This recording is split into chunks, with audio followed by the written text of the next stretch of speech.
दोस्तों आज हम सुनेंगे श्रीमद् भागवत महापुराण कथा 10वें स्कंद पूर्वार्ध का 34वां अध्याय। इस अध्याय में आज हम सुनेंगे सुदर्शन और शंखचूंड का उद्धार। श्री सुखदेव जी कहते हैं, परीक्षित, एक बार नंद बाबा आदि गोपों ने शिवरात्रि के अवसर पर बड़ी उत्सुकता, कौतूहल और आनंद से भरकर बैलों से जुती हुई गाड़ियों पर सवार होकर अंबिका वन की यात्रा की। राजा वहां उन लोगों ने सरस्वती नदी में स्नान किया और सर्वार्थयामी पशुपति भगवान शंकर जी का तथा भगवती अंबिका जी की बड़ी भक्ति से अनेक प्रकार की सामग्रियों के द्वारा पूजन किया। वहां उन्होंने आदरपूर्वक गौवे, सोना, वस्त्र, मधु और मधुर अन्न ब्राह्मणों को दिए तथा उनको खिलाया पिलाया। वे केवल यही चाहते थे कि इनसे देवादिदेव भगवान शंकर हम पर प्रसन्न हो। उस दिन परम भाग्यवान नंद, सुनंद आदि गोपों ने उपवास कर रखा था, इसीलिए वे लोग केवल जल पीकर रात के समय सरस्वती नदी के तट पर ही बेखट होकर सो गए। उस अंबिका वन में एक बड़ा भारी अजगर रहता था। उस दिन वह भूखा भी बहुत था। दैववश वह उधर से ही आ निकला और उसने सोए हुए नंद जी को पकड़ लिया। अजगर के पकड़ लेने पर नंदराय जी चिल्लाने लगे, बेटा कृष्ण कृष्ण दौड़ो दौड़ो, देखो बेटा यह अजगर मुझे निगल रहा है, मैं तुम्हारी शरण में हूँ, जल्दी मुझे इस संकट से बचाओ। नंद बाबा का चिल्लाना सुनकर सबके सब गोप एकाएक उठ खड़े हुए और उन्हें अजगर के मुंह में देकर घबरा गए। अब वे लुकाठियों से उस अजगर को मारने लगे, किंतु लुकाठियों से मारे जाने और जलने पर भी अजगर ने नंद बाबा को छोड़ा नहीं। इतने में ही भक्त वत्सल भगवान श्री कृष्ण ने वहां पहुंचकर अपने चरणों से उस अजगर को छू दिया।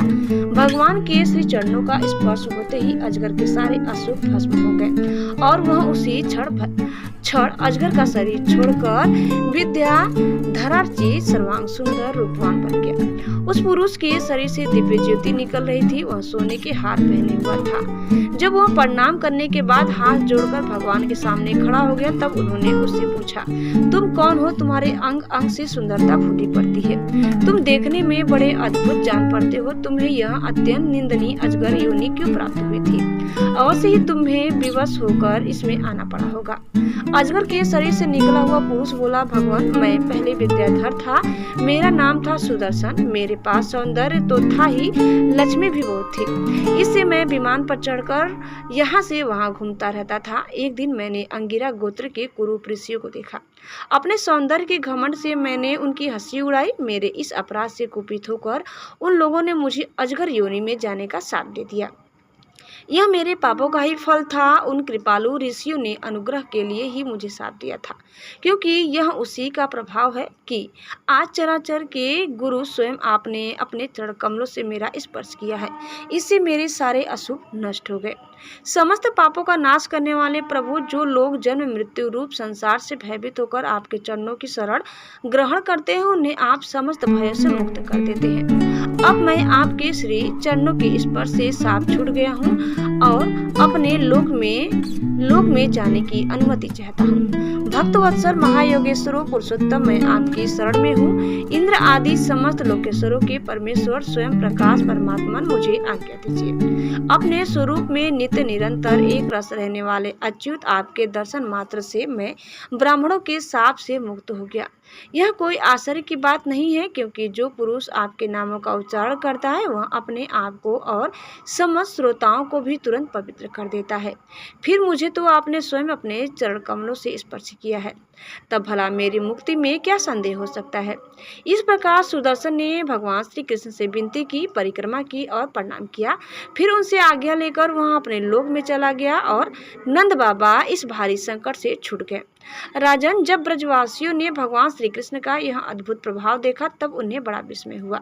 उन लोगों ने उस क्षेत्र में जो नियम ले रखे थे उनके पूर्ण करके वे बड़े आदर और प्रेम से श्री कृष्ण की उस लीला का गान करते हुए पुनः ब्रज में लौट आए। एक दिन की बात है, अलौकिक कर्म करने वाले भगवान श्री कृष्ण और बलराम जी रात्रि के समय वन में गोपियों के साथ विहार कर रहे थे। भगवान श्री कृष्ण निर्मल पीतांबर और बलराम जी नीलांबर धारण किए हुए थे। दोनों के गले में फूलों के सुंदर सुंदर हार लटक रहे थे तथा शरीर के अंगराग सुगंधित चंदन लगा हुआ था और सुंदर सुंदर आभूषण पहने हुए थे। गोपियां बड़े प्रेम और आनंद से ललित स्वर में उन्हीं के गुणों का गान कर रही थी। अभी अभी सायकाल हुआ था, आकाश में तारे उग आए थे और चांदनी छिटक रही थी।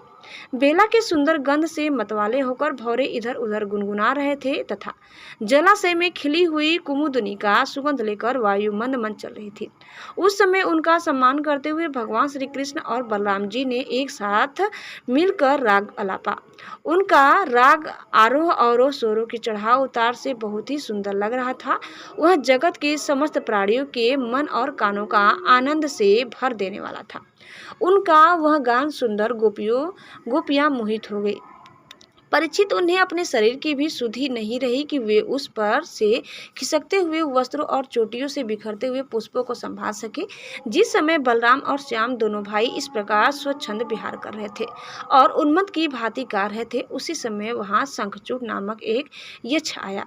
वह कुबेर का अनुचर था। परीक्षित दोनों भाइयों के देखते देखते वह उन गोपियों को लेकर बेखटे उत्तर की ओर भाग चला, जिनके एकमात्र स्वामी भगवान श्री कृष्ण ही है। वे गोपियां उस समय रो रो कर चिल्लाने लगी। दोनों भाइयों ने देखा कि जैसे कोई डाकू गौओं को लूट ले जाए, वैसे ही यहाँ यक्ष हमारी प्रेयसी को लिए जा रहा है और वे हाँ कृष्ण हाँ राम पुकार कर रो पीट रही है। उसी समय दोनों भाई उसकी ओर दौड़ पड़े।